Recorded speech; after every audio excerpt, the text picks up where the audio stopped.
हामीसँग हुनुहुन्छ प्रदेश सभा सदस्य माननीय विदेश्वर यादवज्यू। उहाँ आज शनिदेवको कृपाले शनि धाममा आउनु भएको छ। विक्कीजी, यहाँ कसरी शनि धामसम्म पुग्नुभयो त? विभिन्न माध्यमहरूबाट मैले थाहा पाएको थिएँ। यसको प्रचार प्रसार राम्रो भएको छ र खास गरी यहाँ स्थानीयदेखि लिई जिल्लाका नेतृत्व पङ्क्तिहरू नै यो एउटा पर्यटन स्थलको रूपमा जुन सम्भावना देखिएको छ त्यो सम्भावनालाई मध्यनजर गर्दै यसलाई प्रचार प्रसार गर्ने किसिमले जुन साथीहरूको प्रयास छ र त्यही माध्यमबाट मैले पनि जानकारी पाएर म खास आएको छु। र यसमा आउनुपर्ने मुख्य मेन यो प्रचार प्रसार भन्दा पनि जो अध्यात्मप्रति धर्मप्रति आस्था राख्ने विश्वास राख्ने जुन धर्मावलम्बीहरू आदरणीय जनसमुदायहरू जुन हुनुहुन्छ उहाँहरूको एउटा विश्वासको कारणले गर्दा मेन यहाँ आउने गरेको छ। र मैले पनि यो शनिदेव महाराजप्रति जुन मेरो आस्था छ यो धर्मप्रति एउटा जुन विश्वास छ त्यो विश्वासलाई मानेर मैले यहाँ आएको छु। मान्यज्यू, अब तपाईँ जस्ता सरकारका प्रतिनिधि पनि आउनु भएको छ। अब यो ठाउँलाई पर्यटकीय स्थलको रूपमा राम्ररी विकास गर्न यहाँहरूको भूमिका के कस्तो हुन्छ?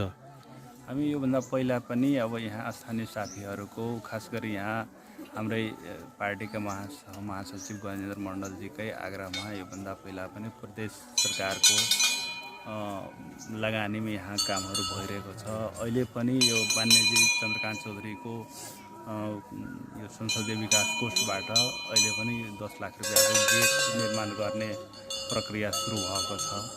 र अझै पनि यहाँ विकासको मैले हेरेँ सबै यहाँ धेरै यो पूर्वाधारका कमी कमजोरी मैले देखिरहेको छु। यसको लागि मैले आफ्नो पहलमा पनि र प्रदेश सरकारको पहलमा पनि यसलाई विकास गर्ने र सम्भवतः पर्यटक स्थलको रूपमा यो जिल्लाको प्रमुख पर्यटक स्थलको रूपमा यसलाई विकास गर्ने भने मैले पनि तपाईहरु बीच मैले यो आग्रह गर्न चाहन्छु।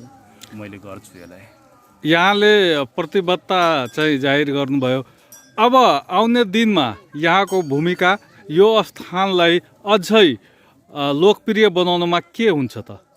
अब यसको त प्रचार प्रसारसँगै यसका पूर्वाधारहरू जुन यहाँसम्म आउने बाटोको एउटा समस्या मैले देखेँ। त्यसपछि यहाँका मन्दिरहरू निर्माण को मैले बाँकी रहेको छ देखेँ मैले। यही कुराहरू पुरा गर्नु नै मेरो दायित्व हुनेछ, मेरो प्रतिबद्धता रहनेछ। हस्, यहाँले मिथिला सञ्चारका लागि समय दिनुभयो। यहाँलाई धेरै धेरै धन्यवाद। शिव शनि धाममा आज राजपाका धेरै नेताहरू आउनुभएको छ। गजेन्द्र मण्डलजी, उहाँ त अब नियमित रूपमा नै गजेन्द्र मण्डलजी यहाँ आउनुहुन्छ। त्यसै गरी हाम्रा माननीय प्रदेश सभा सदस्य विदेश्वर यादव विक्की बाबुजी अनि हाम्रा नेता वीरेन्द्र शाह क्रान्तिज्यू, यसरी ठुलो सम्भावना यहाँ देखिन्छ कि विगतका दिनमा जे भए आउने दिनमा यहाँ ठुल्ठुला हाई प्रोफाइलका व्यक्तिहरू आउने र यो स्थानलाई पक्कै पनि देश मात्रै होइन विदेश को लेभलमा पनि एउटा लोकप्रिय बनाउने सन्देश यहाँहरू मार्फत जानेछ भने हामीले विश्वास लिएका छौँ। मिथिला सञ्चारका लागि शिव शनि धामबाट विनय कर्ण।